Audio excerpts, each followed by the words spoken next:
มีอะไรฝ่ายธรรมะบ้าง Okay. So any Dharma question? Going back to Adhiṭṭhāna, if you make an Adhiṭṭhāna and then you don't complete it, does that weaken your Adhiṭṭhāna? Does that weaken your Parami? Such as? Well, you say I'm going to lose 20 pounds by you make an Adhiṭṭhāna to do something, and then you actually give up on it. Everybody makes an Adhiṭṭhāna at the beginning of the year and gives up on it. Yeah. So is that a way of diminishing your? คือเขาบอกว่าถ้าเกิดว่าเราอธิษฐานจิตอธิษฐานว่าจะทำอะไรแล้วทำไม่สำเร็จไม่ทำเนี่ยสมมติว่าอธิษฐานว่าจะขอลดน้ำหนักลงไป5 กิโลแล้วก็เลิกซะก่อนทำไม่ได้ไม่สำเร็จแล้วจะทำให้บารมีเราตกต่ำลงไหมคะหลวงพ่อคนนานไม่ได้เป็นอธิษฐานเป็นเรื่องนั้นว่าสำเร็จหรือไม่สำเร็จอะไรเป็นเรื่องของสำเร็จหรือไม่สำเร็จว่าเราไม่ถ้าเราอธิษฐานขอให้สำเร็จเรื่องหนึ่งแต่อธิษฐานแต่นี้ไม่ได้อธิษฐานเป็นอย่างไรคืออธิษฐานขอให้สำเร็จนะคะลดน้ำหนักลงลดน้ำหนักลดน้ำหนักลงลดน้ำหนักสมมุตินะคะที่สมมุติว่าคืออธิษฐานเนี่ยคือฝรั่งกับไทยเนี่ยจะไม่เหมือนกันนิดนึงคือฝรั่งเนี่ยเขาอธิษฐานเขาจะต้องทำด้วยคือคนไทยกับอธิษฐานขอเฉยๆเลยไม่ทำทั้งสิ้นทำไม่รู้นะคะแต่ถ้าฝรั่งขอนี่เขาอาจจะขอว่าคือเขาคล้ายๆกับว่าเหมือนกับสัจจะบารมีมั้งคะมันผสมมันงงแอมก็งงว่าสัจจะกับอธิษฐานต่างกันยังไงคืออธิษฐานเนี่ยเราสัจจะคือทำจริงอธิษฐานตั้งใจคนละอันกันนะคะแล้วอธิษฐานนี่เราจะต้องอธิษฐานว่าเราต้องทำอะไรด้วยไหมคะหรือว่าไม่ต้องคือเราอธิษฐานเรื่องอะไรสมมติว่าขอปฏิบัติอาจจะขอถือศีล7 วันอะไรเงี้ยถ้าเราถือ7 วันครบสัจจะอันนั้นคือเรียกสัจจะใช่ไหมคะไม่ใช่อธิษฐานสัจจะตั้งไว้7 วันแล้วอยู่ครบ7 วันเรียกสำเร็จสัจจะso there's a little bit of fine line between Satya Parami and Adhiṭṭhāna Parami. Satya is truth, practicing truth, Parami truth. Adhiṭṭhāna is make a strong, determined resolution. The translation is kind of weird. The Thai people, when they do Adhiṭṭhāna, they just ask. They don't do anything. Oh, so it's more like a wish. And so I gave Luang Por Jamnian the example like if we say we like to the next 7 days we're going to take 8 precepts, no lunch, no dinner, and he said that's Satya Parami, truth. If you finish it, if you can do 7 days without dinner, then Satya Parami grow. And if you don't do it, if you fail, ถ้าเกิดว่าบอกว่าบอกว่าอยากจะถือศีล7 วันแล้วถือไม่ครบแล้วค่ะหลวงพ่อเขาเรียกว่าไม่ครบสัจจะอธิษฐานค่ะแล้วอย่างนั้นทำให้บารมีลดลงไหมคะไม่ได้เท่าที่เรามีมันไม่เพิ่มไม่เราถือได้เท่าไหร่ก็เท่านั้นค่ะแต่ไม่ครบตามที่เราตั้งใจค่ะ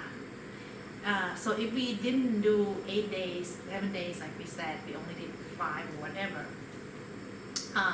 it doesn't deplete your doesn't make your parami decline, but you just didn't complete your determination, didn't complete what your word is saying and what you're saying. ถ้าเกิดว่าทำสำเร็จมันก็จะครบอธิษฐานแล้วสัจจะอธิษฐานนี่คล้ายกันมากเลยคล้ายกันแต่ว่าคนละอันคนละบารมีสัจจะพูดจริงทำจริงอธิษฐานตั้งใจว่าเท่าไหร่ตั้งใจอธิษฐานคือตั้งใจแค่ตั้งใจนะคะตั้งใจทำอะไรตั้งใจเท่าไหร่อธิษฐานว่าขอพระเจ้าสำเร็จมรรคผลนิพพานอธิษฐานแต่ตั้งใจทำอยู่สำเร็จหรือไม่รู้แต่อธิษฐาน so Satya is like truth. You say it, you do it. You only say truthful thing, and you make your word become true too. Adhiṭṭhāna is like setting up the determination, setting up the intention. Like you asking Adhiṭṭhāna to be enlightened. You don't know. No one knows whether it's going to happen, when it's going to happen. Does it answer your question? Yeah, it makes much clearer. สัจจะบาลีจักรพรรดิสัจจะบาลีอธิษฐานอภิธนาเป็นคนละบทแล้วอย่างในขออนุญาตนะครับแล้วอย่างในกรณีเดียวกันเนี่ยครับถ้าเกิดสัจจะที่บอกว่าจะขอ สำเร็จนิพพานเนี้ยมันเป็นยังไงครับถ้าสมมติกรณีมันความตั้งใจมันไม่เรียกว่าสัจจะความตั้งใจทำจริงแต่ว่าตั้งใจขอถึงนิพพานตั้งใจขอถึงนิพพานแต่มันถึงหรือไม่เราไม่รู้นั่นคืออธิษฐานใช่ไหมครับอธิษฐานแล้วมีว่าสัจจะให้ว่าต้องไปถึงนิพพานว่าเพราะมันเป็นไปไม่ได้ว่าเราจะมีสัจจะว่าเราจะต้องถึงนิพพานได้ยังไงความตั้งใจยังไม่เรียกว่าสัจจะไม่ใช่ใช่ไหมสัจจะตั้งใจว่าทำเท่าไหร่สักเท่าไหร่คนละอย่างสัจจะคือถ้าเราทำจริงบอกว่าเราจะไม่บอกว่าสมมติว่าถ้าเราบอกว่าเราจะไม่กินข้าวเย็นอันนั้นทำจริงหรือเปล่าถ้าทำได้ก็ได้บารมีเพิ่มได้เพิ่มสัจจะคนละกรณีเลยคนละกรณีเลยไม่เกี่ยวกันเลยแต่คนไทยชอบใช้ด้วยกันคู่กันใช้ว่าสัจจะอธิษฐานใช่คือตั้งสัจจะอธิษฐานถูกเหมือนกันแต่ว่าอธิษฐานเรื่องอะไรตั้งสัจจะเรื่องอะไรคนละอันแต่พูดควบกันตั้งสัจจะอธิษฐานขอสร้างบารมี So Thai language is sometimes confusing because they use the word Satya and Adhiṭṭhāna together a lot. And Pat just clarified that for someone to wish for enlightenment is not Satya, it's not truth.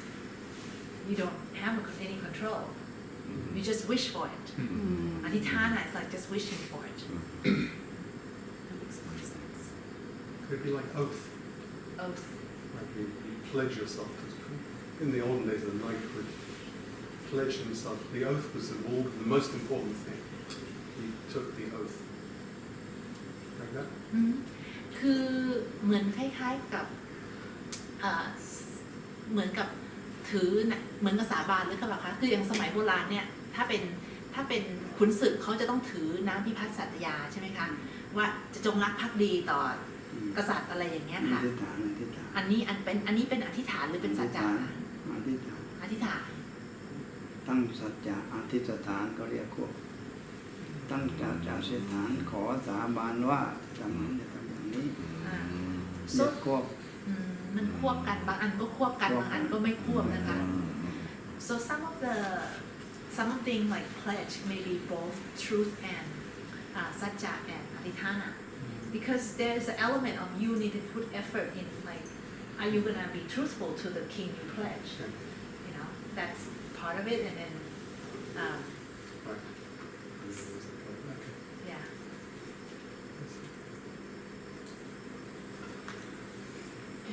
แต่ละบทก็แยกกัน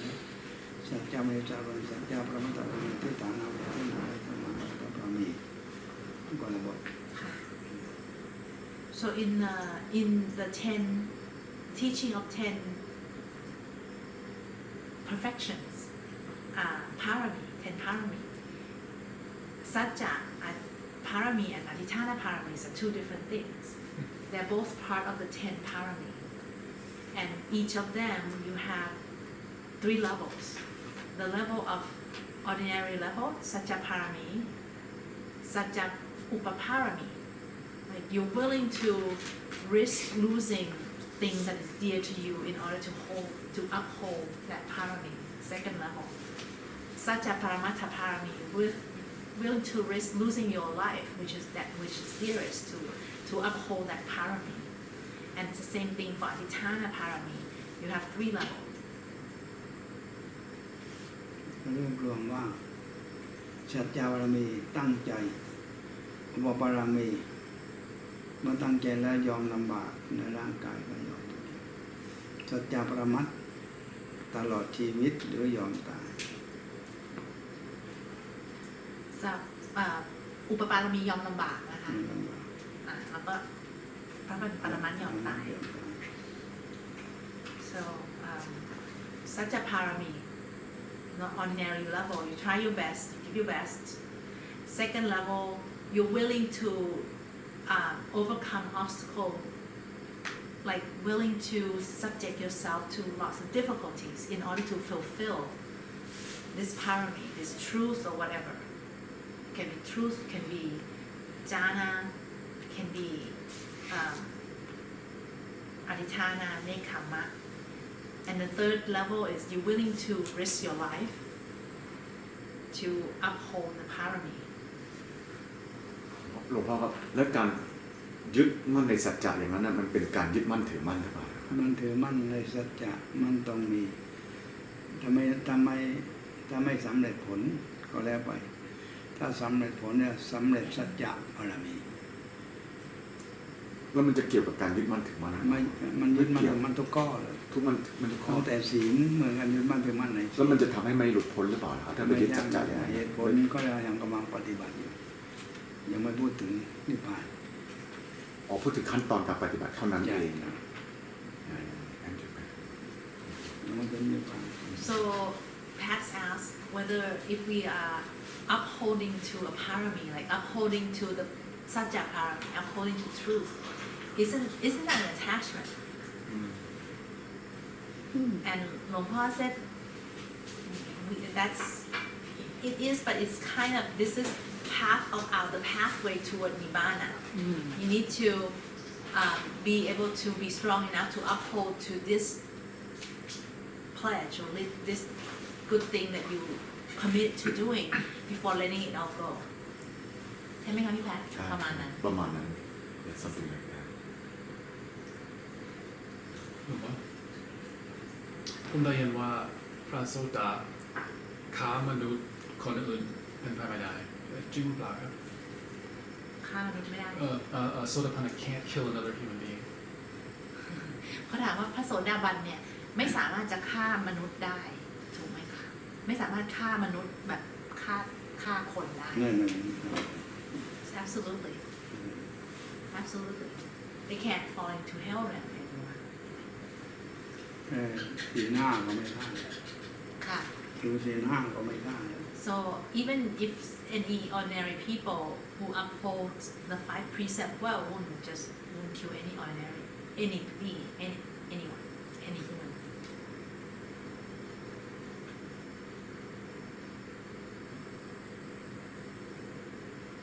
มันไม่เคยมีว่าพระโสดาฆ่าคนตายค่ะยังไม่มีว่าพระโสดาฆ่าคนตาย I haven't heard anywhere from the story of the Buddha or any current or contemporary story that Sotapanna killed anyone.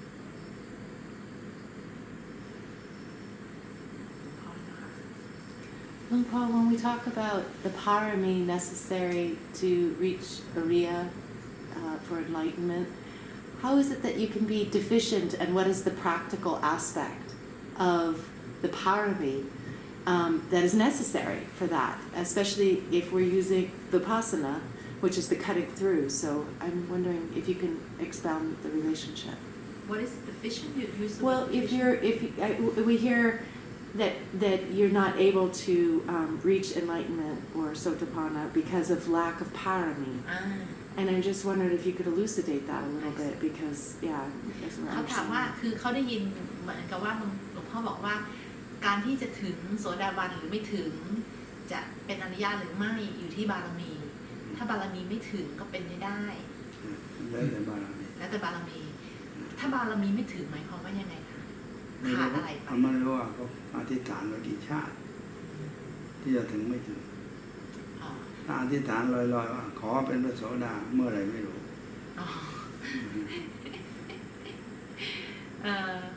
so I don't know what คือบารมีเนี่ยต้องครบ10 อย่างไหมคะหลวงพ่อไม่ใช่แล้วแต่ข้อไหนแล้วแต่ข้อไหนไม่ต้องครบ10ก็ได้หรอเป็นโสดาบันไม่ต้องนะคะแล้วแต่ข้อไหนแล้วแต่ข้อไหน so we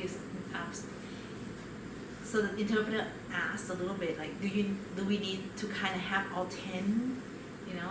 in a certain level to be Sotapanna? Oh, that wasn't my question though. No. Oh, okay. No. Okay. Then he said, I don't know how much you had practiced your Parami. I don't know about your Adhiṭṭhāna. Have you Adhiṭṭhāna to be Sotapanna? Did you just Adhiṭṭhāna say, oh, I wish to be Sotapanna at some point? Or are you being specific about it? Like Adhiṭṭhāna to be Sotapanna in this life? That's เหตุผลว่าถือศีล 8 ศีล 5 ศีลอุโบสถ ค่ะ มี3อย่าง ใครนะคะหลวงพ่อ ศีล 5 ศีล 8 ศีลอุโบสถ ค่ะ มันมีอยู่3อย่าง อ๋อสำหรับศีลบารมี ศีลบารมี ใช่ต้องมี3อย่าง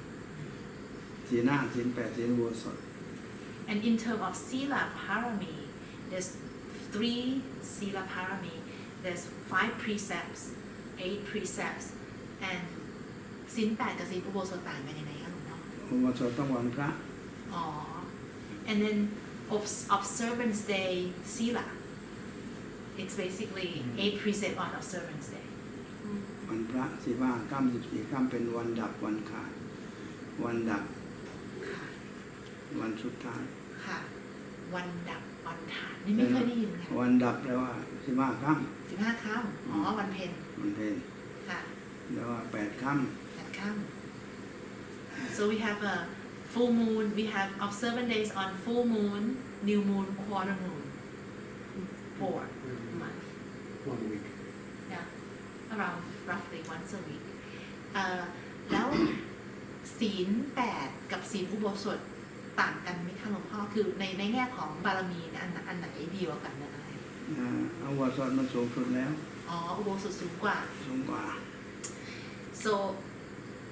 the interpreter asked whether 8 precept any day and 8 precept on observant day which one's more powerful and she said of course the 8 precept on observant days is most powerful อุโบสถเป็นได้เฉพาะวัน14 หรือ 15 ค่ำไม่ใช่8 ค่ำ อ๋อแค่ 14 กับ 15 ค่ำเหรอ ใช่ใช่ อ๋อ 14 วันสิ้นเดือน14 หรือวันดับ14 หรือ15 ค่ำ แล้วแรม1 ค่ำไม่ได้ใช่ไหมคะ เดือน1 ค่ำเหมือนกัน เหมือนกัน เหมือนกัน เหมือนกับวันดับ ก็เรียกเฉยๆว่าเรียกวันพระถ้าวันพระอันอย่างหนึ่ง1 2 3 4 5 7 8 9ก็อย่างหนึ่งถ้าวันพระนั้นอย่างหนึ่ง แอมงงแล้วค่ะ วันพระมันเฉพาะ8 ค่ำ 15 ค่ำ อ๋อ แต่ว่าศีลเนี่ยถือเมื่อไรก็ได้ ค่ะ แล้วศีลอุโบสถต้องวันอะไรคะ วัน15 ค่ำหรือ14 ค่ำ 14 หรือ 15 ค่ำอ๋อ เดือนละครั้ง เดือนละครั้ง เดือนละครั้ง หรือว่าวันดับวันสุดเดือน สุดเดือนวันสิ้นเดือนเหรอคะ สิ้นเดือน อย่างวันที่ 30 มิถุนายนอย่างนี้เหรอคะ ได้ หรือ 31 กรกฎาคม แล้วแต่มันแล้วแต่เดือนขาดเดือนเต็ม อ๋อ น่าจะเป็นเดือนไทยใช่ไหมว่าที่พูดถึงนี่คือเดือนไทยใช่ไหม มันเดือนใจอยู่แล้ว อ๋อ ไม่ได้พูดถึงเดือนสากล Okay, so my mistake. The Ubosata Sila, it's once there's opportunity only once a month on the 14 or 15 full moon cycle. So like the 14 of the day before full moon and the 15, which is the full moon day. So once a month only. Or the ending of the month, on another word, the ending of the lunar month. ค่ะศีล 5 ศีล 8 ศีลอุโบสถ ศีล 8 ศีลอุโบสถ ค่ะหลวงพ่อนะคะขออนุญาตถามนะคะ คือสมมติว่าถ้าอยากจะเป็นโสดาบันเนี่ยต้องมีบารมีอะไรบ้างคะ ละสัพยทิฏฐิ แล้วศีลในบารมี10ไม่เกี่ยวเหรอคะ ไม่เกี่ยว ไม่เกี่ยว เรายิงสาศิลปตารมาส3 ข้อนี้ ค่ะ ประโสดา ค่ะ แล้วที่บอกว่าบารมียังไม่ถึงหมายความว่ายังไงอะคะ ไม่ถึงก็ยังไม่สำเร็จ ยังไม่สำเร็จ3 ข้อนี้ ไม่สำเร็จเป็นพระโสดา ไม่สำเร็จเป็นสกิทาคา ค่ะ ไม่สำเร็จเป็นอนาคามี ค่ะ แต่คือเขา ไม่สำเร็จอรหันต์ คือเขาเข้าใจว่าถ้าบอกว่าบารมีไม่ถึง มันจะหมายความว่ามันมีบารมีบางตัวที่เรายังขาดไปต้องไปทำเพิ่มอย่างเงี้ยค่ะ อันนั้นมันเป็นพูดรวม อ พูดรวม คนรวมบารมีเรายังไม่ถึงเราไม่ถึงกี่ข้อ ๆก็ไม่รู้ไม่ ไม่ ถึง รู้ศีลไหน ค่ะ อันพูดรวม ค่ะ ว่าบารมีไม่ถึง แต่ไม่บอกชัดว่าถึงข้อไหนศีลถึงอะไรกี่ข้อไม่บอก So the interpreter tried to help and asked like, okay, Paul, in order to be Sotapanna, what parami do we need to accomplish? And Paul said, letting go of attachment and clinging to this body as self, letting go of attachment to rites and ritual, letting go of doubt in the Buddha Dhamma. So how is that parami? The interpreter asked exact question. Very interesting. And Luang Por said, it's kind of like a blanket statement that you're not somehow you kind of not quite there. If you and the interpreter asked, okay, Luang Por, well, how much parami do we need in order to get there? And he said, these 3 things I told you. And whenever you complete these 3 things, you'll get there. Yeah, I guess I don't understand what parami is. It's okay. It's not a problem. It's fine. I understood parami as like, you do good things, you get parami, right? Yes. And It's so not then always that. when I hear you don't have enough parami, I think you're supposed to do more good things to have a better nature, so that then you're more prepared for the Well, realization. Sure, but you see, you were asking specifically to Sotapanna. What? But your question was specific to Sotapanna, and he said for Sotapanna, this is the 3 things are what all you need. Okay. But then in the case of the parami, when Am also asked for you, it's exactly the same thing. And what Luang Por, from what I get is like what Am said, it's a blanket, which means that when people cannot reach that Sotapanna, people will just say like, oh, because the parami is not there. Yeah, that's what It exactly. means Luang Por clarified that we never know what kind of parami that need, because parami have so many kind of parami, and nobody will know that that person need what kind of parami for themselves to achieve the Sotapanna. Make sense? มันมีแยก In which point like what kind of parami that person have, so they put in the blanket like, oh, that don't have enough parami, that for the safe Oh, place, it's you kind know of what a I mean? blanket statement. kind of something like that. You want your report card. คือ You want your report card. And you're not getting บา one. รมีแยกเป็น3 อย่าง It's actually not บารมีอุปปาปรมัตถ์แยกเป็น 3 บารมีอุปปาปรมัตถ์บารมีนอกตัว อุปปาในตัวปรมัตถ์ชีวิต โอเคบารมีมี3ชนิด ชนิดที่1 บารมี ที่ 2 อุปปารมี ที่ 3 ปรมัตถปารมี They have 3 types of parami, 3 levels. 3 level. One called regular parami. Another one is called upa parami. อุปปารมีร่างกาย Another one is paramatta parami. So regular parami is dealing with something outside. บารมีธรรมดาก็คือเกี่ยวกับเรื่องภายนอก ภายนอก something to deal with something outside. อุปปาในตัว But upa parami is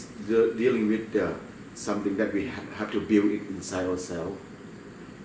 คืออุปบารมีคือเราต้องสร้างขึ้นมาด้วยตัวเองข้างใน ข้างในปรมัตถ์คือชีวิตเป็นที่ตั้ง แรกเหมือนกับแรก คืออย่างสมมติว่าทานบารมีเราให้ทานเราให้ของภายนอก ของภายนอก ถ้าเกิด อุ ว่า ปปาให้เลือดเนื้อ ให้เลือดเนื้อ ให้เลือดเนื้อจะบริจาคเราเห็นนะ ถ้าเรางั้นให้ อ๋อ โย โอ กั เค นี่เราเข้าใจแล้วอ๋อ อุปบารมี โอเค Okay, so 3 level of parami. The first level, when you do parami, you are letting go of something outside yourself. Like easiest example is dana parami. You offering money, you offering things, material objects outside yourself. Upaparami, you are offering things from yourself, like donating blood, donating limbs, plasma, organs. We'll have to clarify if donating blood to mosquito count. been doing a lot of And we're that. doing a lot. And we're risking our life. Isn't that the third? and that's right. the third level is Parami is offering something that have your life as like As a risking your pledge, life. as a pledge, something like that. Yeah, there was an example of the Buddha offering his life into like tigers in order for the tigers to be able to feed their cubs. หลวงพ่อเขาบอกว่าแล้วเราพูดเล่นๆนะคะว่าเราบริจาคเลือดให้ยุงเราได้บุปผารมีโลกหลวง ถ้าเรายอมให้ เรายอมให้ก็ได้ ได้ If you are willingly อุปปานั้นปะอุปปา giving the blood to the mosquito, yes. อุปปาถ้าตั้งใจ If you willingly. แต่ยุงกัดเองแช่งมันตายเองไม่ได้ If you were like cursing it in the process, no.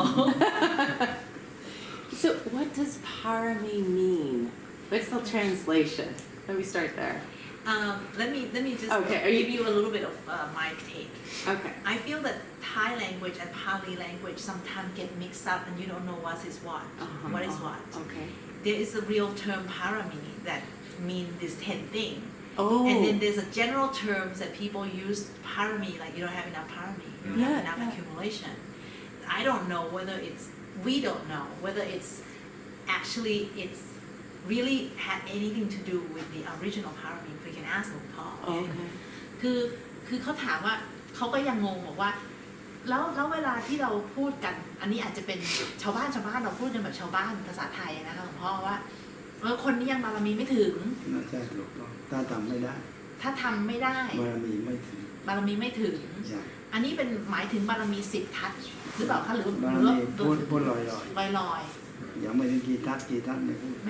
ไม่พูดถึงอันใดหนึ่งไม่พูดถึง1 ใน 10 ใช่พูดว่าบารมีเรายังไม่ถึงจึงไม่ได้บารมีเราไม่ถึงจึงไม่ได้รับผล อ๋อก็เหมือนบุญยังไม่ถึง ไม่ นะ ถึง คะ เหมือนกัน เหมือนเขามีเพลงบอกว่าบุญฉันมีแต่คงไม่ถึง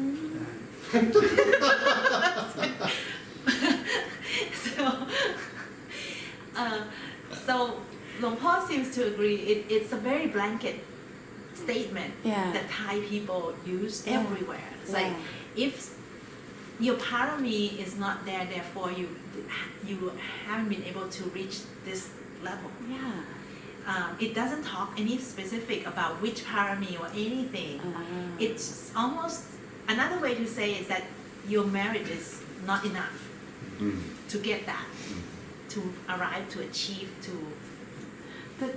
But do we need merit to have the realization? It's a little confusing because the realization is through vipassana, right? And Well, through vipassana is actually, and this is apologize, but I'm just giving you my take. Okay. Doing vipassana, you're actually doing parami. If you were to meditate every day, you have viriya parami. You have, if you were to not kill anyone or take 5 precepts, you have sila parami, and it's kind of it's in there. It's just mixing in. If you like, if you are doing vipassana, you practice panya parami. If you are here, you're doing 8 precepts, you do nekkhamma parami. It's all in there. It sounds almost like powers or something. I don't know. Metta parami, equanimity, upekha parami. So in the word vipassana, there's a lot of parami inside. Oh, interesting. คือเขาก็ยังสงสัยว่าอย่างสมมติว่าเราปฏิบัติวิปัสสนาเนี่ยค่ะ เรื่องปัญญาบารมี คือเราบอกว่าเราบุญยังไม่ถึงแล้ววิปัสสนาต้องทำบุญด้วยเหรออันนี้เราพยายามอธิบายให้เขาเข้าใจนะคะว่า คำว่าบุญไม่ถึงยังทำไม่ได้ อะไรก็ตามไม่ได้แล้วไม่ถึง If you say there's not enough merit, it means you haven't been able to do it. There isn't enough merit. I could. No, the term not enough parami. Yeah. Equal not enough merit. Equal you I haven't done it able yet. to do it yet. Okay, it's a nice way to say I'm an ordinary person. Well, it's a nice way, a better way to say. Only if you get your act together. Okay. บอกว่าคน ยพูดจาสุภาพนุ่มนวลแทนที่จะบอกว่าก็เธอยังทำไม่ได้มันอาจจะทำให้เขารู้สึกผิดรู้สึกน้อยใจเราก็เพียงแต่บอกว่าบุญยังไม่ถึงบารมียังไม่ถึงไม่ต้องโทษตัวเองเพราะไม่งั้นเขาก็อาจจะไปโทษตัวเองก็ได้บางครั้ง อันนี้พูดดีครับ Oh, okay. So and this is a speculation. It may be the fact that the Thai people or the spiritual language are trying to avoid talking about self. If the master talk to you and say, you haven't been able to do it, therefore you're not there. You haven't been able to do X, Y, Z. It's kind of harsh, and it can create the sense of self and the sense of self-guilt. Interesting. So instead of putting everything on your shoulder, on our shoulder, it's a broader word. It's not your fault. But And you can do move something. towards it, and you can do something you can do about something it. about it. But it's not entirely your fault. It's not entirely in your Okay. control either. Okay, this makes a lot more sense because I'm so used to, in the Pali language and in his teachings, having this crystal clarity of this very deep, precise meaning. And then this thing pops out. You don't have enough power. And I'm like, what does that mean? So obviously that's not so, it's not so clear, and it's more general and it's more cultural versus the teachings, which are, so I was confused. I thought there was like a, a formal, Pali teaching about that specific thing, but it sounds like it's more cultural practice. So the more specific thing is that if you haven't been able to achieve it, you not have enough parami. Okay. That's what he said. Okay. But you'll earn another 4.7 Parami points if you finally understand this. คือเขาบอกว่าคือภาษาไอ้คำว่าบารมีเนี่ยฝรั่งไม่เข้าใจฝรั่งคือเขาบอกว่าเขาเวลาหลวงพ่อสอนทุกอย่างเนี่ยมันชัดเจนทุกอย่างแจ่มแจ้งแต่ไอ้คำว่าบารมีเนี่ยฟังเท่าไหร่ก็ไม่เข้าใจก็เลยบอกว่าเอาเข้าใจอย่างนี้ก็แล้วทำไม่ถึงทำไม่ได้ก็คือไม่มีบารมีไม่พอจบแต่ว่าแต่ว่าก็คือว่าแอปมันก็คงจะแบบว่าบารมีไม่พอแต่บารมีนี่มันมีเหตุปัจจัยหลายอย่างไม่ได้มาจากตัวเราอย่างเดียวใช่ไหมคะหลายอย่างไม่สามารถก็เรียกบารมีบางส่วนเราไม่สามารถจะทำได้ถึงเพราะบารมีเราไม่พอแต่บารมีเราไม่ถึง and if you are not able to achieve that which you're looking for the achieve certain spiritual level it's not entirely your fault. It's because your parami is not enough. But that's right. Yeah, it is right. Because your ability is based on causes and conditions. Exactly. Which is not. It's not entirely under your control. You don't have free will. Right. Yeah. So exactly. You do what you do because of the causes and conditions. So it's based in the past. Yeah. Okay. เขาเข้าใจค่ะหนึ่งคนเข้าใจเขาก็บอกว่าอ๋อทำไม่ได้เพราะว่าบารมีไม่พอก็หมายความว่าทำไม่ได้เพราะว่ามันมีเหตุและปัจจัยมันยังไม่พอเหตุและปัจจัยเนี่ยมันอยู่ในอดีตเราทำอะไรไม่ได้แล้วตอนนี้มันก็ต้องรอให้เหตุปัจจัยมันค่อยๆทำไปใช่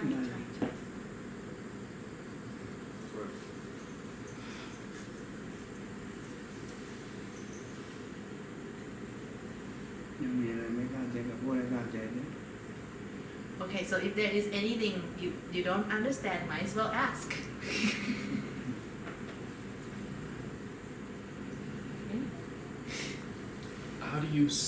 How does Nepal get in the habit of seeing that everything is empty? Is it just simply by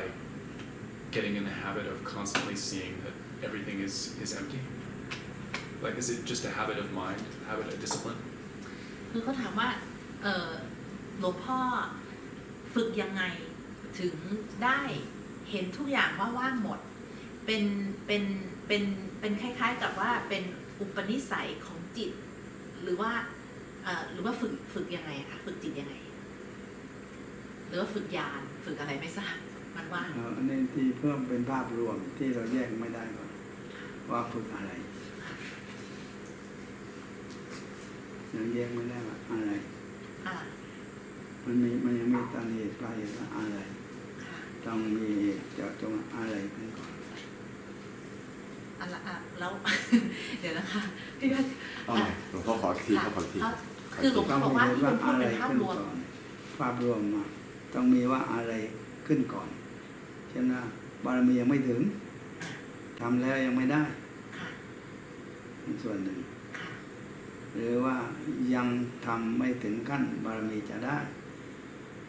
เลิกเสียก่อน อะไรแล้วแต่จะเรียก so Parami not enough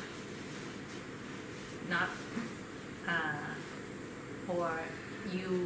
quit before you get there หลวงพ่อคะอันนี้คือเกี่ยวกับความว่างของหลวงพ่อค่ะเขาถามว่าทำไมหลวงพ่อมีความว่างเป็นอุปนิสัยแล้วฝึกยังไงคะ เมื่อก่อนเดี๋ยวเป็นความว่างก่อน ค่ะ เป็นความว่างหมดว่างหมดแต่เป็นความว่างเราเป็นอากาศในอากาศไม่มีอะไรว่างเปล่า ค่ะค่ะอ๋อนั่นเป็นฝึกเป็นสมถะก่อนนะคะ ใช่ so before way before I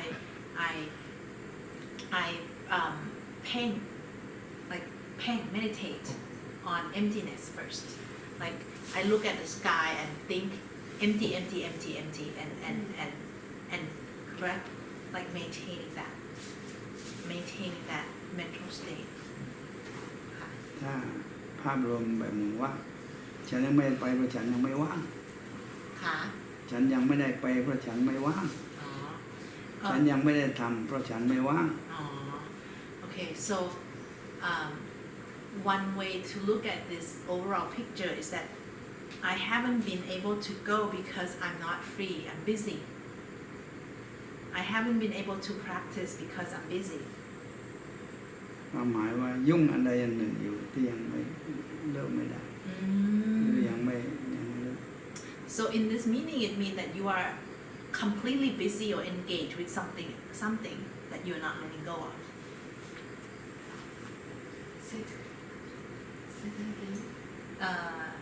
In response to the questions about empty, how he accumulated empty habits. Yeah, what you just said. He said that, one way to think about it, a picture, is that you are not able to do something or go somewhere because you're busy. That's the opposite of emptiness. You're busy because you're engaging in something. Okay. So therefore you're not empty. ถามว่าเดี๋ยวนี้ทำอะไร ค่ะ แล้วตอบยังไม่มีเพราะไม่ตอนนี้ว่างยังไม่ได้ทำอะไรว่าง So if someone asks, what are you doing? Like, what is your work? Right now, I'm not doing anything. I'm unemployed. But in Thai word, we say, I'm free, which is the same word as empty. Wow. ว่างก็ยังไม่มีอะไรก่อนยังไม่มีงาน ค่ะ ไม่มีอะไรก็ทั้งหมดอยู่ว่าง ค่ะว่างอยู่ So when you have no job, nothing to do, you are free, you're empty. คำพูดภาษาไทยวันคำเดียววันว่าง วันว่างแต่เป็นวันสงกรานต์บ้างเป็นวันโน้นวันนี้ไม่ใช่ว่างนะไม่ใช่เรียกยุ่ง วันยุ่ง เรียกวันว่าง So the word in Thai ว่าง it's opposite to yung. Yung is busy, fully engaged. As empty as ว่าง it's like free, empty of plans. วันนี้เดี๋ยวนี้ว่างงานเดี๋ยวนี้ว่างไม่มีงานทำ You can be empty of jobs. ความหมายของความไม่มีแต่เรียกคำว่าว่าง ว่าง เว means ลาฉันว่างฉันมาเยี่ยมเธอ แต่นั้นยุ่งอยู่มาไม่ได้ ค่ะ ว่างแล้วจะมาเยี่ยม ค่ะ ว่างแล้วจะไปเที่ยวกัน ว่างแปลว่าไม่มีนะคะ ไม่มี So in a way ว่าง empty means without, like without. So people say I will come visit you when I'm free, when I'm ว่าง and the the term is like เวลาว่าง is like your leisure time your free time หลวงพ่อครับบางทีว่างงานแต่ยุ่งใจ ใช่ไหมคนเราจะเป็นอย่างนี้ Pat just said sometimes you are empty of work or empty of jobs but busy in your heart your mind busy in the mind mentally busy but actually free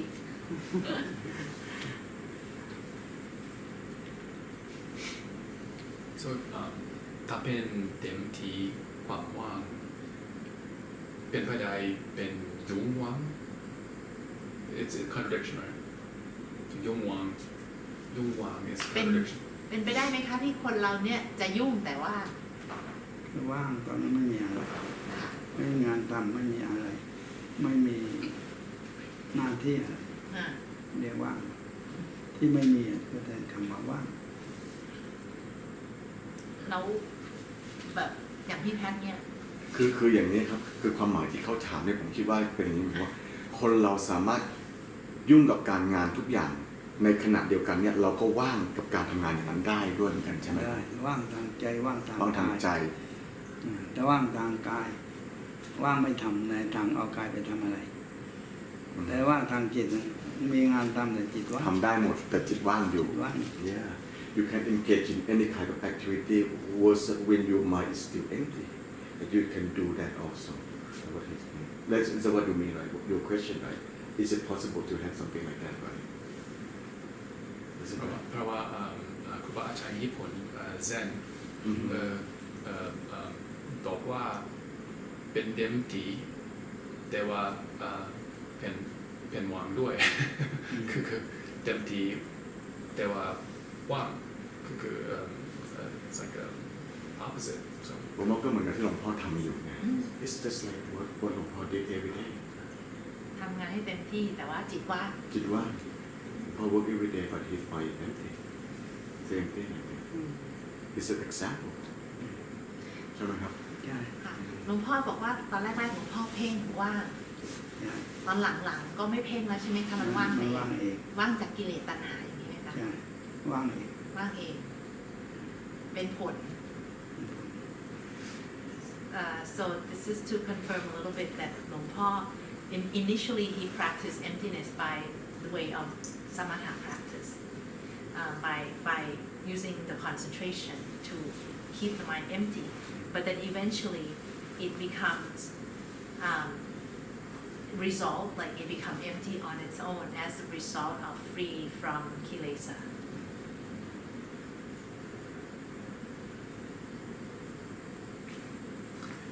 แล้วก็วิธีใช้ตายานเพื่อเต็มที่ความว่างวิธีนี้เป็นวิธีของหลวงพ่อจำเนียนถูกไหมครับหลวงพ่อจำเนียนคือเราเอามาใช้มาจากหลายเหตุผลไม่ใช่ของเราแต่มาจากหลายเหตุผลสุญญโตโลกังดูโลกเป็นของว่างนั้นมาจากโมคคัลลาบอกว่าข้าพเจ้าเห็นโลกเป็นของว่างหมดเลยแล้วพระเจ้าถามมาแล้วจิตเธอว่างไหมเรายอมรับว่าจิตไม่ว่างแต่โลกเป็นของว่างแต่จิตไม่ว่างแล้วจิตว่างเป็นพระอรหันต์ก็เลยขอปฏิบัติธรรมพระพุทธเจ้าพอปฏิบัติไปพบความว่างของจิตวันที่ข้าพเจ้าถือมาแล้วถือโลกเพ่งหน้าโลกนี่ของว่างโลกของว่างโลกของว่างเนื้อแต่ว่างแต่มันจริงมันไม่ว่างนึกให้ว่างก็ได้สมาธิแต่ว่ามันยังไม่ตัดกิเลสเลยมาก้าวว่างในจิตเลยได้เป็นว่างในจิต so the question was Nabi asked if the method of bringing the mind up to Tayan the eyes of wisdom and then see emptiness is that your own technique right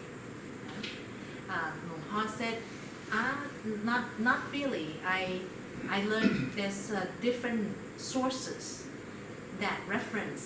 these kind of practice and then take it from different sources and sort of like put it together myself. So for example, in the story of the Buddha time, this one person who said that he can see all the world and the universe empty. And the Buddha asked him, can you see your own? พระมหาโมคคัลลานะ ไม่ใช่ โมคคัลลาโมคคัลลานี่เป็นคนหรือเป็นพรหม ให้เป็นชาวบ้าน ชาวบ้านอ๋อ so human being เขาโมคคัลลา and the Buddha asked him can you see your own mind empty and he said no I can't sorry and so he realized that there's something that he needs to also to train and then once he trained himself to be empty in his mind empty of the greed hatred delusion then he became an arahant แล้วก็ทีหลังมาบวชแล้วเรียกพระโมคคัลลา and afterward he ordained as a monk and so he's called Bhikkhu Mokkhala or พระโมคคัลลา in Thai ผมก็ขอถามนิดนึง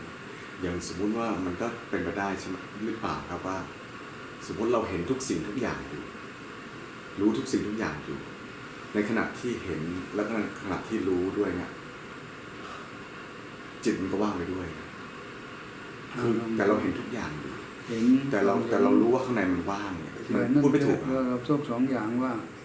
ตาเห็นแต่ว่างในจิตครับเนี่ยต้องพูดสองอย่างตาเห็นแต่จิตว่างหูได้ยินแต่จิตว่างใช่ก็เลยสองอย่างพูดสองอย่างแล้วนั่นคือยังไงครับประตูแล้วว่าตาเห็นแต่เห็นแล้วว่างหมดก็คือจิตว่างก็คือจิตก็ว่างไปแล้วตอนนั้นจิตว่างก็ต้องพูดจิตกับกายแยกกันกายก็คือประสาทกายก็ทำงานของมันไปแต่จิตมันก็ว่างของมันไปโอเค I asked หลวงพ่อ that is it possible that we see things we hear things and at the same time the mind is empty he said yes we have to say it in a two separate way is that the bodily function is still there it's working fully and at the same time the mind is empty by itself แล้วก็ยังไงต่อแล้วยังไงต่อพอมันเจออย่างนี้แล้วยังไงต่อคือต่อว่าทำให้ว่างหมดหรือว่างเป็นอย่างหรือว่างทั้งหมด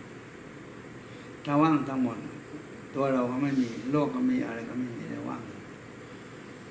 หรือให้ว่างจากรูปว่างจากเสียงว่างจากกลิ่นว่างจากรสว่างจากการสัมผัสว่างจากสิ่งที่มากระทบอะไรนั่นเรียกว่าว่างเป็นอย่างHe said this is I don't quite grab yet okay? He said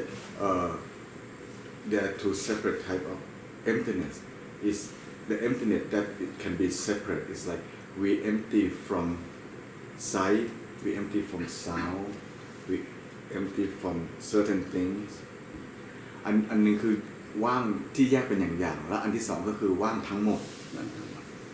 ว่างทั้งหมดก็คือว่างจากอะไรครับทุกอย่างว่างจากตัวตนว่างคือว่างจากอะไรก็ตามว่างหมดไม่เหลือ or the second thing is that empty from everything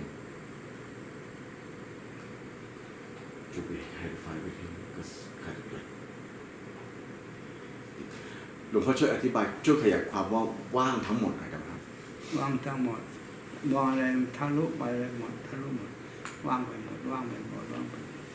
เหมือนก็ทำกสิณอากาศมันคือการทำกสิณHe said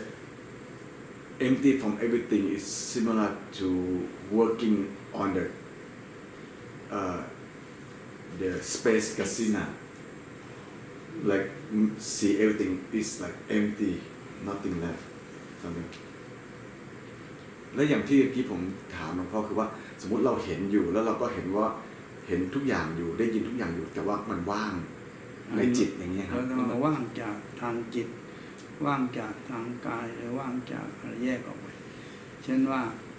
ตาก็เห็นหูก็ได้ยินแต่จิตมันว่างมันจำอะไรไม่ได้ว่างเลยจำไม่ได้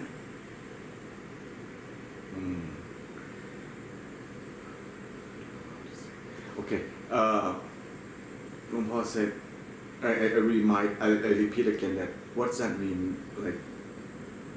when we see and then the mind is empty. He said, yeah, you can still separate the emptiness from what you see, and you can still go further to get empty from everything. Like you see, but you don't see, and you hear, you don't hear. I don't know. It's hard to explain. I don't know.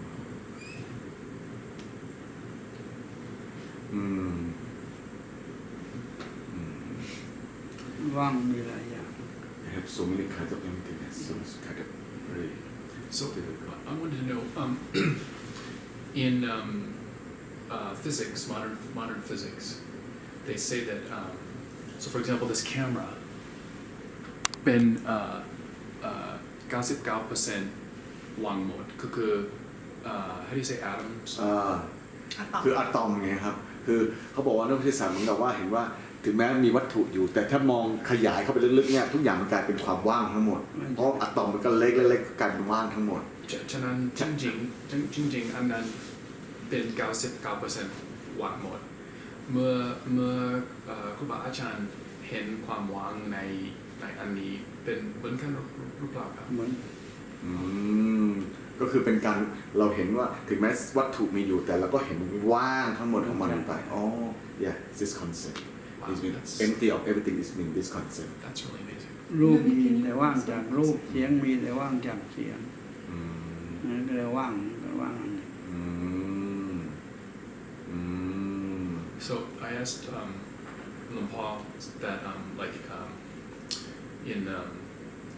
modern physics, so for example, if that camera is 99% empty space, because there's only the atoms in it only take up a tiny percent. 99% is empty space, therefore 99% of it is empty. Is that the same emptiness that Kruba Achan sees as empty? And he said yes. And that's what, so that's the eye of the true eye of wisdom that Kruba Achan sees as empty. Everything is empty. Yeah, and then he clarified in this sense, a similar sense of seeing of the atom also. He said it's applied to the ear, to the all the sense space also. Oh, so it's not conceptual. I mean, I assume like คืออันนี้เป็น what do you say physical แต่ว่าที่ดิน how do you say เป็นการได้ยิน เป็นไม่มีอะไรใช่ไหมครับแต่ว่าว่างด้วย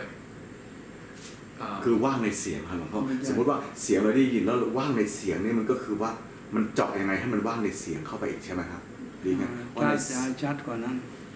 พระอรหันต์จิตว่างจากกิเลสมันชัดกว่าเห็นอะไรมีทุกอย่างแต่ว่างจากกิเลสหูได้ยินทุกอย่างแต่ว่างจากกิเลส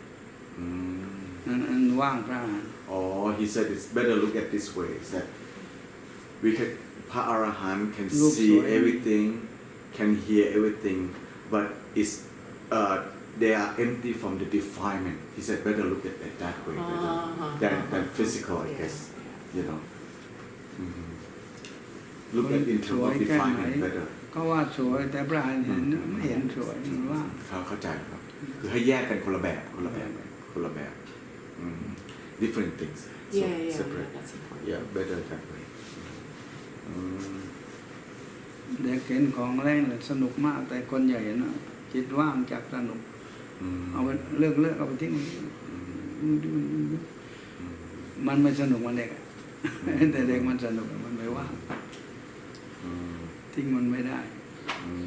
Like when the children was playing the toy with the toy, the children is not empty because it's busy with the toy, but the adult who passed to that age already said, "Oh, that's nothing. It's empty. It's not nonsense or something like that." คือว่างอารมณ์กับว่าง separate empty from the mood of playing the toy or empty from you know what I mean empty from basically from the attachment like the kids still attached to the toy but the adult don't have that kind of feeling anymore so he's empty from that attachment to the toy so that's the way of Arahant empty from any kind of attachment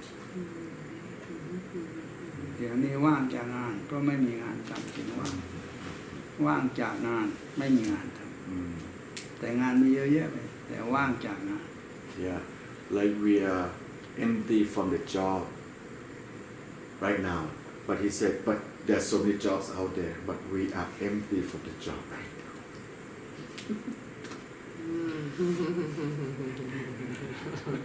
okay good okay ครับหลวงพ่อ anybody have any question about emptiness still further going on with emptiness thing โอเคครับหลวงพ่อครับเมื่อวานนี้ที่บอกว่าให้หลวงพ่อช่วยขยายความเรื่องปิติสุขว่างใสบริสุทธิ์ใช่ไหมครับหลวงพ่อพูดไปแล้วเรื่องปิติวันนี้ก็พูดไปแล้วเรื่องความว่างขอตัวต่อไปได้ไหมครับหลวงพ่อจะพูดตัวไหนดีเรื่องความใสนี่ผมคิดเรื่องความใสเรื่องความใสออกใสนี่คุณไม่จิตไม่ขุ่นมัวครับจิตมันใสอยู่ไม่ขุ่นมัวใสอยู่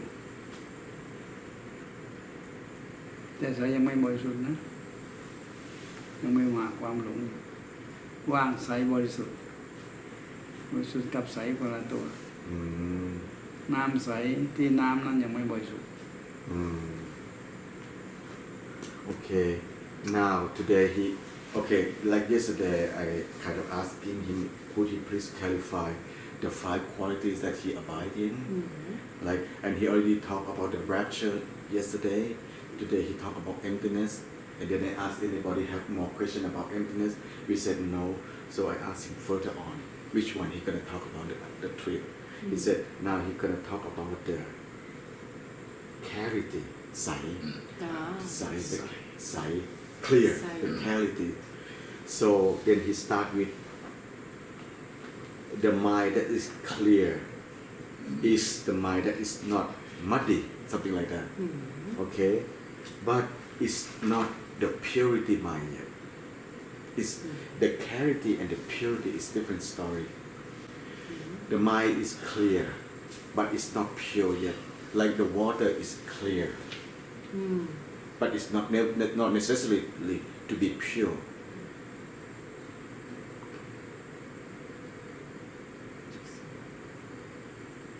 โอเคครับหลวงพ่อต่อของเราเป็นอารมณ์ที่อยู่นั้นมันก็ละอันว่าว่างใสบริสุทธิ์ปิติสุขว่างใสบริสุทธิ์ปิติสุข5อารมณ์ทั้งวันเลยว่างจาก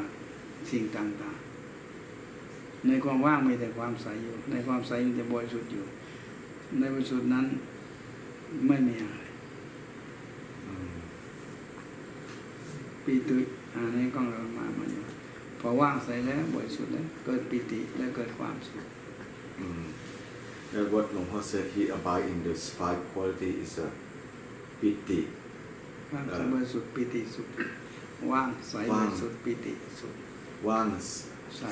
ใสบริสุทธิ์ปิติสุขอยู่เครื่องอยู่เรา5อย่างทั้งวัน5อย่างโอเคหลวงพ่อค่ะขอโทษนะคะหลวงพ่อเวลาหลวงพ่อบอกว่าของหลวงพ่อเวลาว่างเนี่ยข้างนอกมีหมดแต่ข้างในใจจิตว่างจิตว่างแต่ว่ายังรับรู้ใช่ไหมคะรับรู้แต่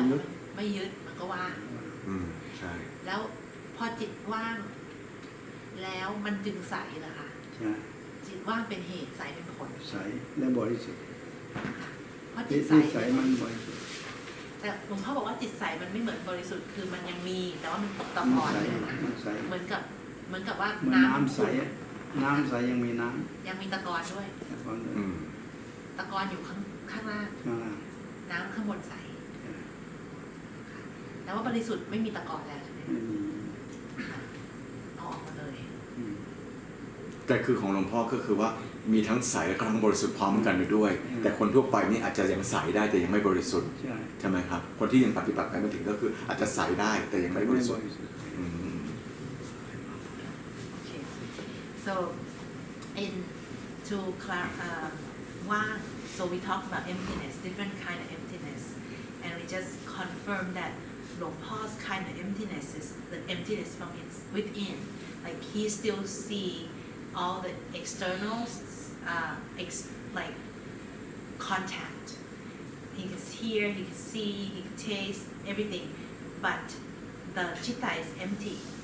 This empty means that nothing sticks. That it doesn't no grasping for anything.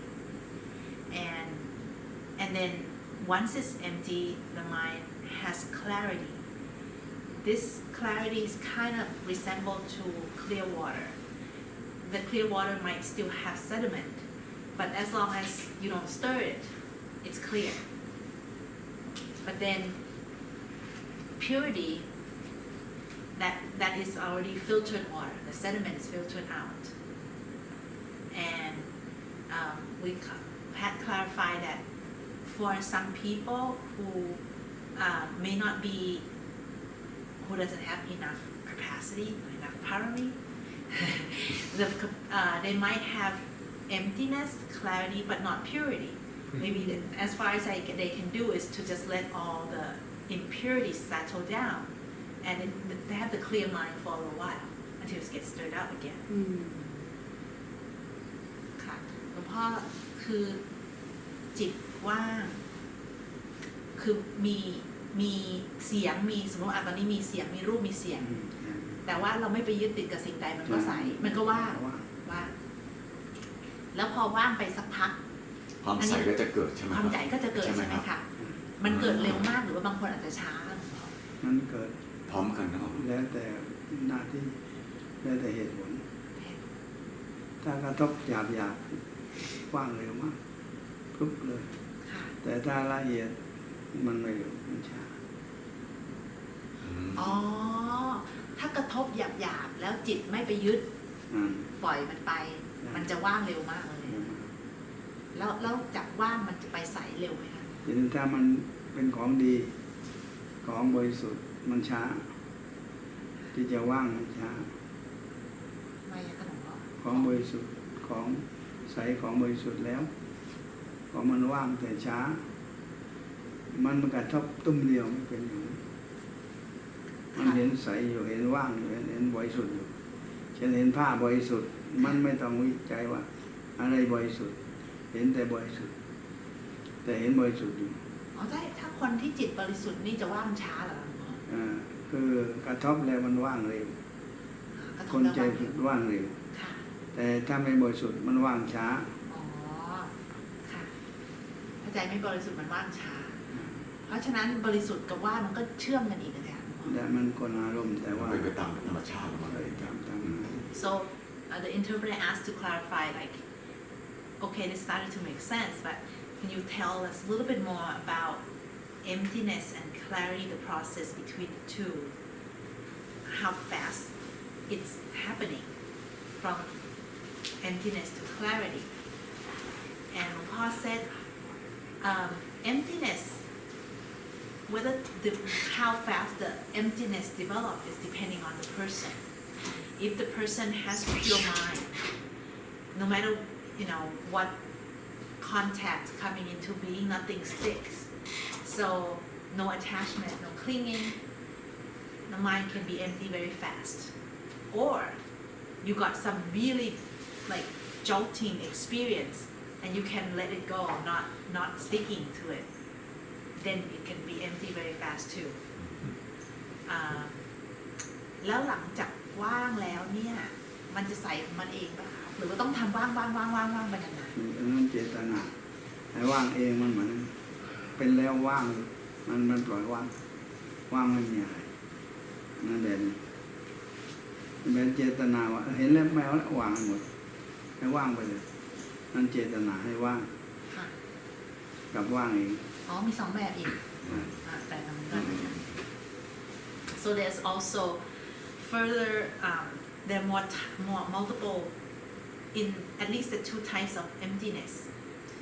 besides what we talked about. There is intentionally emptiness. You intentionally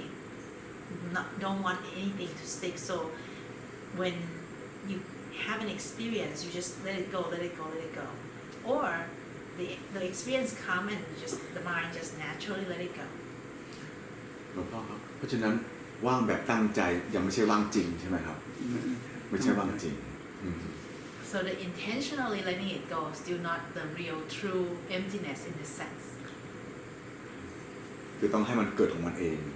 พอเกิดของมันเองความว่างที่มันเกิดของมันเองเนี่ยความใสมันก็จะตามมาเองโดยธรรมชาติถูกไหมครับ If the emptiness is occurred naturally, like organically, then the clarity will follow naturally. และหลวงพ่อครับและใสสว่างเนี่ยนะครับส่วนมากคนไทยจะใช้คำว่าใสสว่างใสสว่างนี่มันจะเปล่งออกมาเองหรือเปล่าพูดรวมที่มันเป็นพอว่างพอใสแล้วภาครวมบริสุทธิ์มันปล่อยหมดหลังจากว่างมันปล่อยหมดและบริสุทธิ์สุดท้ายบริสุทธิ์ไม่มีอะไรความสว่างนี่เขาเปรียบกับความบริสุทธิ์เหรอครับไม่สว่างก่อนแล้วบริสุทธิ์สว่างก่อนใช่ไหมครับใสสว่างแล้วค่อยไปบริสุทธิ์ใช่ไหมครับ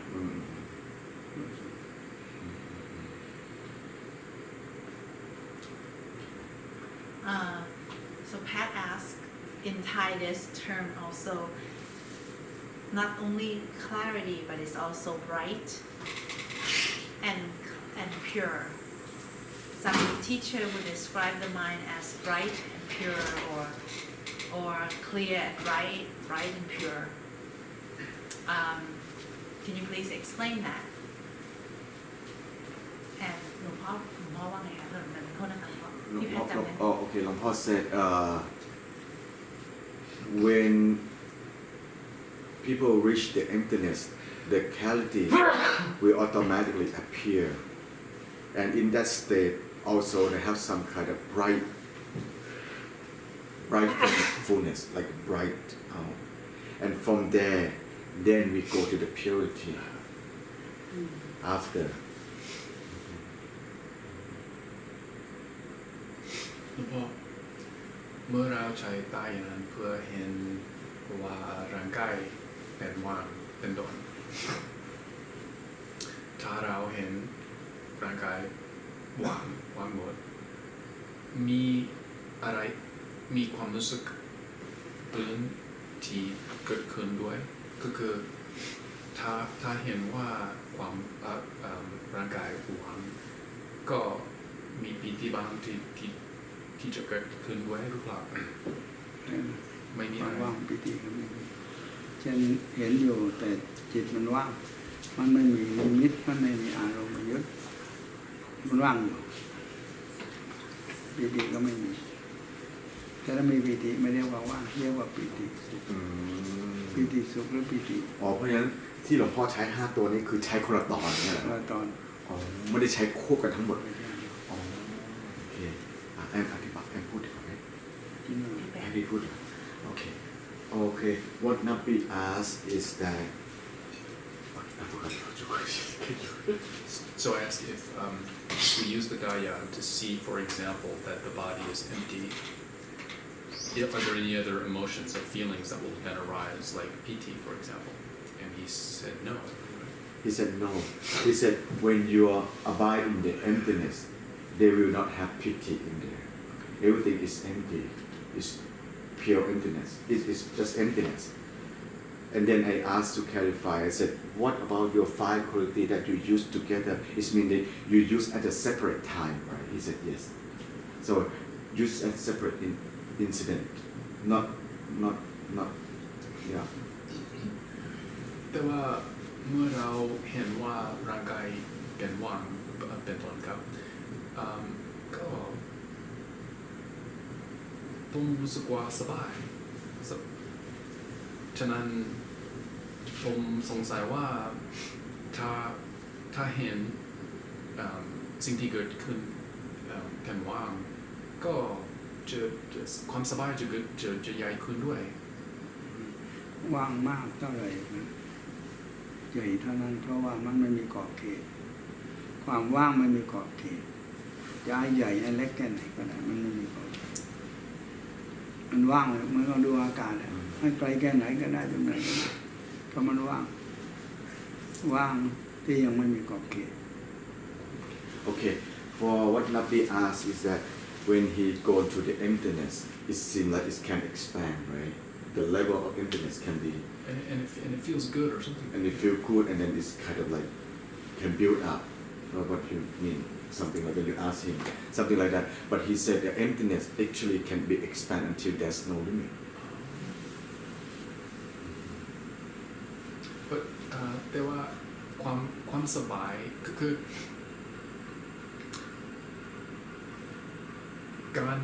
การเห็นคือไม่ใช่เห็นการเห็นความหวังก็ผมรู้สึกว่าสบายดีสบายขึ้นคือมันวางทุกที่หนักที่ลำบากออกอย่างเหลือแต่ว่างมันสบายว่างเลยสบายมันเราอยู่ของหนักมันทุกพอวางเสร็จถึงมันสบายไม่หนักแล้วสบายฉะนั้นเหตุผลเหตุความสบายเป็นการปล่อยวางอยู่ ไม่ใช่ปล่อยวาง Okay, so I finally got it. So if I'm practicing meditation and I'm seeing emptiness and I'm feeling sabai, I'm feeling good,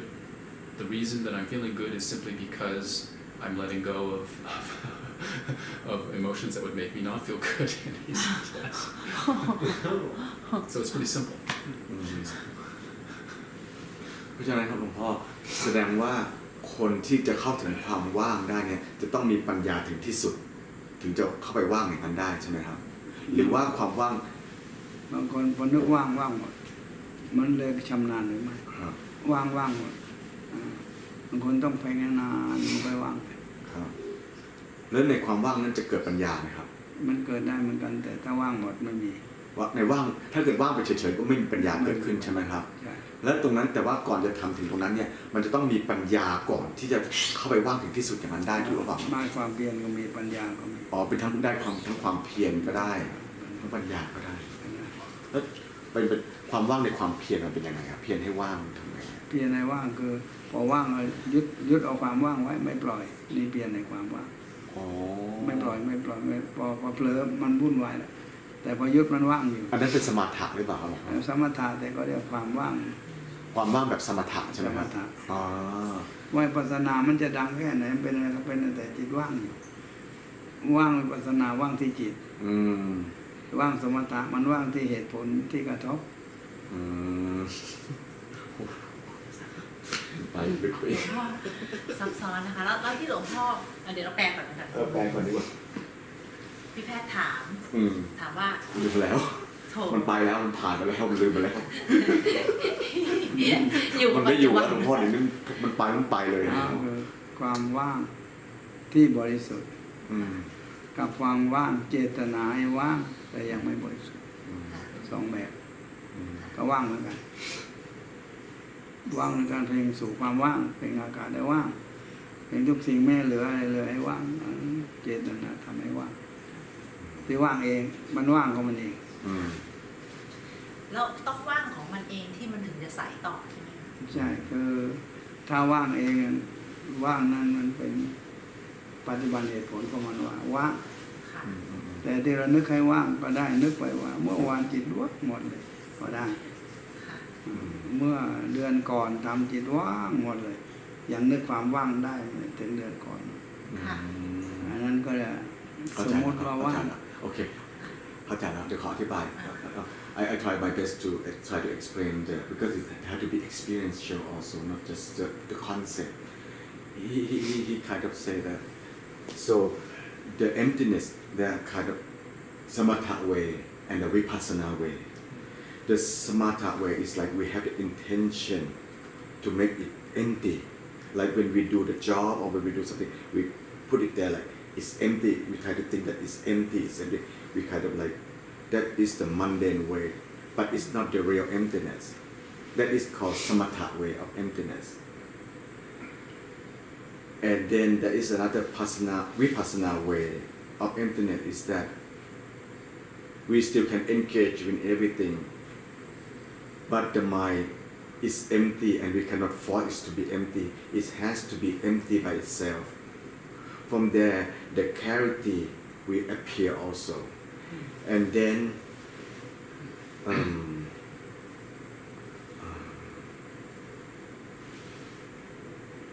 Is that make sense? Yeah, that makes sense. Yeah, okay. Yeah. แล้วมันมีอะไรที่เมื่อกี้หลวงพ่อมีพูดเยอะกว่านี้แต่ เมื่อกี้ จำไม่ได้แล้ว สุดท้าย อะไร ที่หลวงพ่ อ่ะ อพูดพี่ยังไม่ได้แปลแต่แอมจำไม่ได้ จำไม่ได้มันมีอะไรอีกอย่างหลวงพ่อจะมีอะไรอีกอย่าง นี่ว่างใสบริสุทธิ์ปิติสุดว่างใสว่างกับใสคล้ายกันมากว่างแต่ไม่ใสใสแต่ไม่ว่าง มีสายแต่ไม่ว่างไว้ด้วยเหรอคะ มันใสอยู่แต่ยังไม่ว่างแต่ที่ว่างก็ยังไม่ใส ค่อยๆทีละจุดแล้วกัน ต่าง ครั กับ นยังไงคะสายกับว่าง ว่างก็ไม่มีใสยังมี สายยังมี น้ำใสยังมีน้ ยังมีน้ ำ แล้วน้ำคือจิตเหรอคะ แต่ว่าถ้าแก้วใส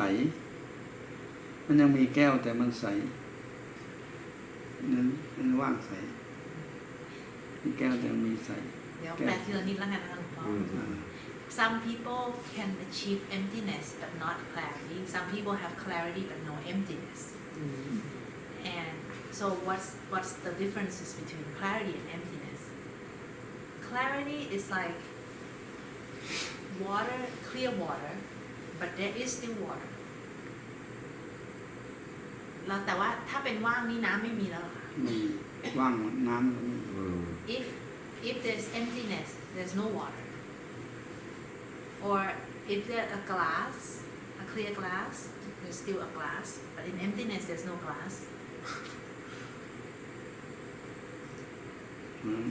เอาแว่นตามาใส่ไม่เห็นแว่นว่างแต่แว่นอยู่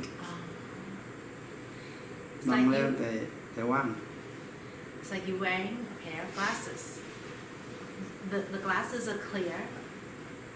You don't see the glasses. It looks empty.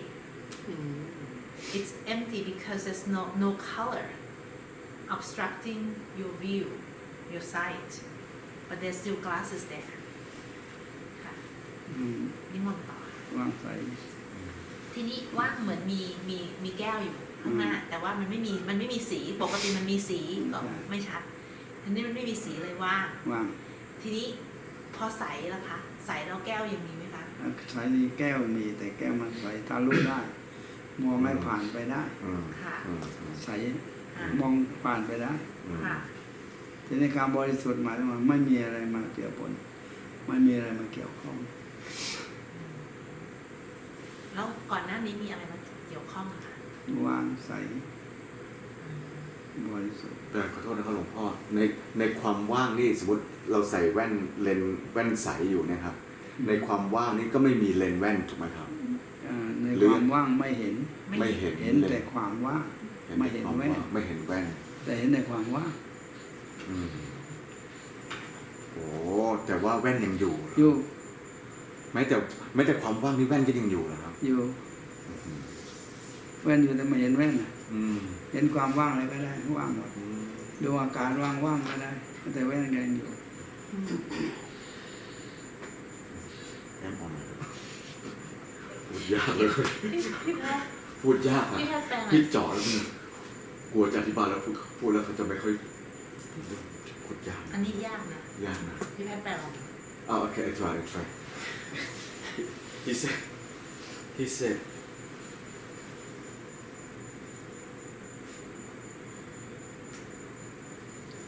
when เช็ดใสบริสุทธิ์ไม่เห็นเมื่อไม่เห็นพอมาที่ตาปุ๊บไม่เห็นแว่นแต่มันเห็นว่างไม่เห็นแว่น he said, suppose like we wearing glasses. When we put the glasses on, when we look out, we did not see the glass. We see out there. We thought it's emptiness. It's the emptiness. But actually the glass is still there. ไม่ความหมาย And that is ความว่าง หลวงพ่อคะถอยหลังอีกนิดนึงแล้วกัน That is ถ้าไม่ว่างนะคะ ถ้าไม่ว่างเท่ากับเรามีแว่น แล้วมองออกไปข้างนอก เห็นโน่นเห็นนี่ไม่ว่าง ไม่ว่างการเห็น ไม่ว่างการเห็น แต่ว่าที่บังมันว่างไปแล้ว อ่าอ๋อ Okay, so I guess we have maybe this will help. Like if you compare to before you become empty, you wear glasses, you look out, you still see things. You are not empty of sight, or not empty of seeing. When you're empty in this analogy, you're empty of seeing. You have glasses. You look out from glasses, you see nothing, empty. ลองดูอ่ะคือพอว่างปุ๊บก็ยังใส่แว่นอยู่แต่มองออกไปไม่เห็นอะไรมันก็ว่างไปใช่ไหมคะ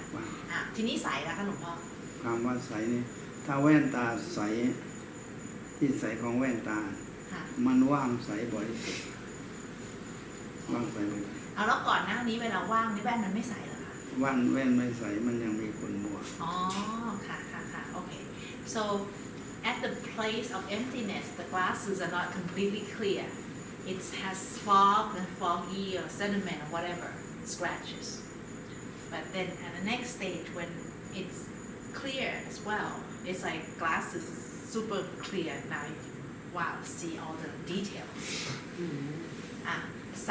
คือเราเห็นชัดเจนกว่าเดิมหลวงพ่อแล้วตอนนั้นจะเห็นว่างหรือเห็นไม่ว่างก็ได้นะคะระหว่างที่เราเห็นว่าใสอยู่ระหว่างนั้นมันว่างแต่มันทะลุออกไปทะลุออกไปทะลุแว่นหรือทะลุอะไรทะลุแว่นอ๋อแต่แว่นในตอนนี้ไม่สามารถจะบังตาได้ครับนี่แว่นใสแล้วเห็นชัดมากเลยแต่ถ้าแว่นคุณมัวอยู่มันก็ไอตัวคุณมัวไปบังทำให้ไม่ชัดอ๋อมันก็เห็นว่างมันไม่ชัดแต่ไม่ชัด Okay so the stages between empty and clarity is when you're empty at first your spectacles are kind of foggy you can't see clearly you still see empty like don't see anything but it's not clear and then the next stage is your glasses are now repolished you see out it's super clear ค่ะแล้วอย่างนี้ต่อไปพอไปบริสุทธิ์ได้ยังไงต่อคะหลวงพ่อคือเราว่างเปล่าว่าไม่มีแว่นยังมีไหมคะแว่นยังมีแต่ไม่เห็นแว่นไม่เห็นแว่นตอนที่ใสก็ไม่เห็นแว่นนะคะแล้วใสกับบริสุทธิ์ต่างกันยังไงคะที่บริสุทธิ์ไม่มีอะไรมาเป็นขุ่นมัวไม่แต่นิดเดียวค่ะตอนใสมันยังมีเหรอคะยังมีมันแอบซ่อนอยู่แล้วหลังจากที่บริสุทธิ์นี่มันจะกลับมาคืนได้อีกไหมคะได้ถ้าเราเอาหางเรียกอะไรเห็นไหมค่ะตาที่ตาไม่เห็นใช่ไหมพอแว่นหางมาเห็นแว่นชัดเลยหนากันแล้วทีนี้แว่นนั้นไม่ว่างแล้วเห็นแว่นชัดเลยไม่ว่างแล้วใช่ลองดูแต่แว่นสายตาจะได้ดีไม่เห็นแต่เธอออกห่างเห็นแว่นเลยค่ะคือเอาบริสุทธิ์ก่อนว่าตอนที่ใสเนี่ยแว่นยังใสอยู่แต่มันใสก็เห็นชัดมากข้างนอกก็ยังว่างเหมือนเดิมแต่ว่ามันเห็นชัดแล้วตอนนี้แล้วพอบริสุทธิ์นะคะเป็นยังไงต่อบริสุทธิ์คือไม่ขุ่นมัวเห็นอะไรทุกอย่างว่างหมดไม่so purity stage is just kind of like clarity state but nothing no obstruction no stirred up of anything and then there's another stage where you can take off your glasses and then you now can see glasses and no longer empty say that again now is there's another stage that you can take off your glasses and therefore you can now see the glasses and no longer empty ไออันที่หลวงพ่อบอกว่าพอถอดแว่นออกมาแล้วเห็นแว่นมันก็ไม่ว่างแล้วเนี่ยค่ะอันนี้มันเรียกว่ามันเป็นอันไหนคะเห็นไม่ว่างเห็นไม่ว่างเห็นแล้วไม่ว่างแต่ที่ปิดที่ตาเห็นแล้วว่างเห็นอะไรก็เห็นแต่มันว่าง so that's not empty มันว่างจากแว่นตา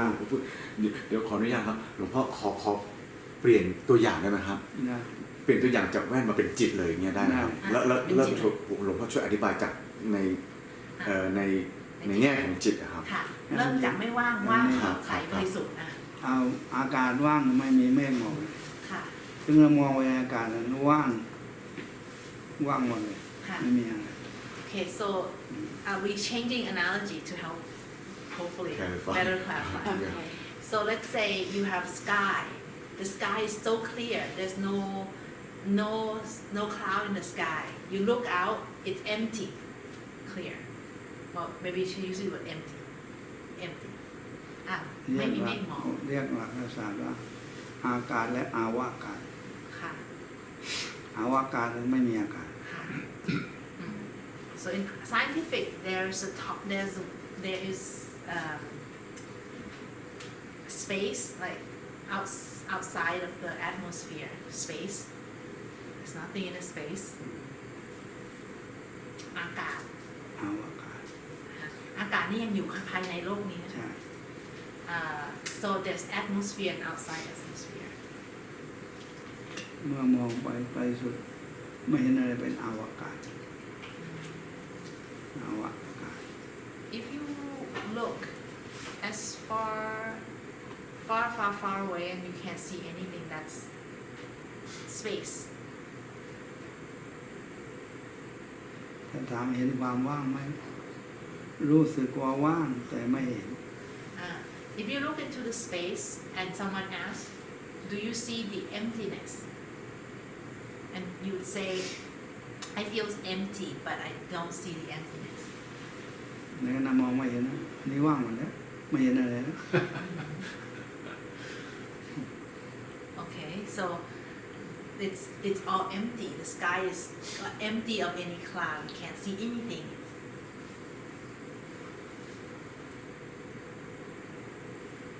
ก็แค่ว่างก็ไม่มีอะไร It's empty, then there is nothing. แล้วใสล่ะคะหลวงพ่อ คำว่าใสนี้มันมีอยู่แต่ไม่เห็นมันใส มีอยู่แต่ไม่เห็น ไม่เห็น มันใสอยู่ อ๋อ มองผ่านทะลุไปเลยเหรอ ทะลุ คะ ไปเลย อ๋อ so clarity, the word clear, the word clarity in the analogy is like you have there's something there but you can't see it because you see through it. It's so transparent, like seeing through a transparent screen.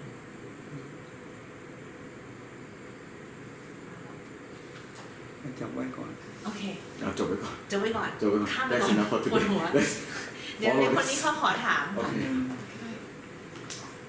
Could I ask Luang Por why you would divide it in clarity then? If there's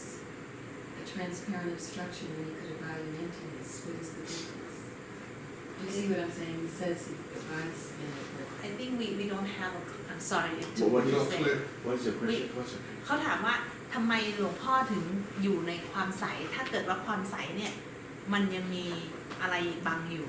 but both stages has the glasses Oh, no. For Luang Por is different. I already clear with him before. okay. The impurity which is in the clarity that still exists is for regular people. Sometimes it's happened that they can be clear, but that clarity is still have some muddy in it. That's what he said at the beginning. With the Arahant level, in that clarity, they will not have no muddy in it. It's really clear. Makes sense? It's really clear from any. But why would he abide in that instead of emptiness? No, he does both. Wang, I know. Sai, Bodhisun. But the difference is, I know. Oh, I see what you mean. I see. Because the What is the reason to clarity stay of seeing at that everything. clarity place, Right. right? Okay. หลวงพ่อครับเบนด้าเขาถามว่าคือการที่หลวงพ่อสมมติอยู่ในปิติว่างใสบริสุทธิ์เนี่ยการที่อยู่ในความใสเนี่ยมันมีประโยชน์อย่างไรครับมีประโยชน์อะไรครับตรงนั้น ไม่ขุ่นมัวไม่สร้างหมอง that when he stay at the clarity his mind will not get any muddy and will not get attached to any เศร้าหมองany ไม่ทุกข์ไม่รำคาญ will not get any suffering will not get any disturbance will not get any interference and that's why the usefulness of it is for that. Is that what you? I think so. Yes. คนนี้ค่ะเขารอถาม Okay. Okay. Luang Por, when I put my vijnana in the wisdom eye in the center, I will get there's golden light and spaciousness, and the attachments fall away. So the first question is this emptiness? What is this that I found? เขาเวลาเขาเอาจิตมาไว้ตรงเอาวิญญาณดีกว่าเอาวิญญาณมาไว้ตรงตายานนะคะเขารู้สึกว่ามันมีแสงสว่างมันว่างออกไป You saw the light and then what else? แสงสว่างสีทอง สีทองแสงสว่าง เขาเห็นแสงสีทอง and then you saw the golden light and then what else you saw? You feel And the spaciousness. It's everything just sort of drops away. So the attachments and kilesas, it all falls away, and it's very spacious. คือกิเลสตัณหามันเหมือนกับมันก็ร่วงหายไปแล้วมันก็รู้สึกว่ามันกว้างออกไปมากเลยคือมันขยายใหญ่ออกไปเยอะมากเขาถามว่าอันนั้นคืออะไรครับอันนั้นคือความว่างนะครับความว่างไม่มีขอบเขตอันนั้นว่างไม่มีขอบเขตอันนั้นคือความว่างใช่ไหมครับความว่างที่ไม่มีขอบเขตที่เขาได้ครับพบใช่ไหมครับใช่แต่มันหายไปอีกเพราะมันมาหนาขึ้นอีกไอ้ตอนว่างมันเบามากแล้วก็บางมากบางถึงที่สุดของมันอันนี้ว่างเองหรือว่าตั้งใจว่างตั้งใจทำก่อนแล้วมาเกิดว่างทีหลังก็ได้มันเลยมันโผล่มาตอนไหนค่ะ so this is called borderless emptiness and the interpreter asks is this intentional or unintentional and he said intentional right for now and you keep practicing it intentionally sometimes in the future it will just pop up simultaneously acts like by itself yeah. So my follow-up question is so when I'm in this space I can briefly eliminate the sense of self. So my vijnana is there, and the self is gone, and I have the impression afterwards, because there's no memory in that space, I have the impression that the vijnana doesn't know what to do. The vijnana can't act. It has no will. It just hangs there. And so I wonder,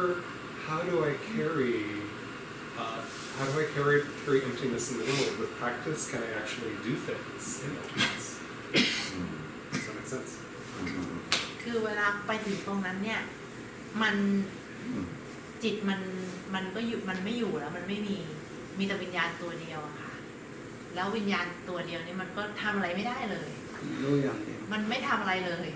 เพราะว่ามันไม่มีสมมุติของสัญญากันไม่มีสังขารกันก็ไปปรุงมันว่างเฉย so yeah it can't do anything because it has no conceptual from the sanya and there's no volition from sankhara it just sits there and know not even knowing how to describe it what it knows แล้วทีนี้อย่างนี้จะเอาไปใช้ในชีวิตทำงานทำการได้ยังไงคะหลวงพ่อมาเราทำงานยุ่งแต่หนุ่มส่วนความว่างเอาไว้มัน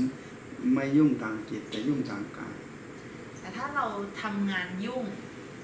ถ้าเราหน่วงความว่างที่เขาพูดนี่เขาหน่วงความว่างแต่เขาบอกว่าหน่วงความว่างไว้แล้วมันมีแต่วิญญาณตัวเดียวทำอะไรก็ไม่ได้อะค่ะไม่ใช่สัญญาที่แปลรูปไม่มีว่างอยู่อย่างเดียวสังขารไม่ปรุงว่าทำอะไรค่ะแล้วถ้าเกิดสังขารมีสัญญามีจะเรียกว่าว่างไหมคะหลวงพ่อไม่เรียกว่าสังขารปรุงแล้วถ้าอย่างนั้นจะทำงานได้เหรอคะหลวงพ่อถ้าไม่มีสัญญากับสังขารคือไม่ใช่ทำแต่ความว่างความเห็นว่าทำอย่างไรและต่อไปไม่ใช่ทำอันเดียวเป็นทำแท้ตรงนั้นมันต้องต่อไปอ่านทุกแค่นี้นะนึกให้ดีมันไม่อยู่ตรงนั้นนะ มันไม่อยู่ตรงนั้นหรอคะ มันต่อไปเรื่อย มันต่อไปเรื่อย ใช่ ๆแล้วเขาจะว่างตอนขณะทำหรือว่าเราขณะค่ำระหว่าง ตอนนี้ว่างไม่ได้ คะ ว่างไม่ได้แต่ไม่ไปยึดถือในงานได้ คือหลวงพ่อจริง ๆ แล้วเนี่ยตอนที่เขาบอกว่ามีวิญญาณที่รู้อยู่เฉยๆตัวนั้นน่ะเอามาใช้ทำงานไม่ได้ถูกไหมครับเราจะอยู่ตรงนั้นแล้วมาทำงานไม่ได้ เพราะไม่มีสมมุติ พูดแค่นี้จบ ไม่มีสัง แค่ ขาร นี้จบ ปรุง จะได้ไม่ต้องงงไม่มีสังขารปรุงไม่มีสมมุติ ใช่ ไม่มีสัญญา That kind of emptiness is not to be brought into work. Yes. Makes sense. It's easy and simple.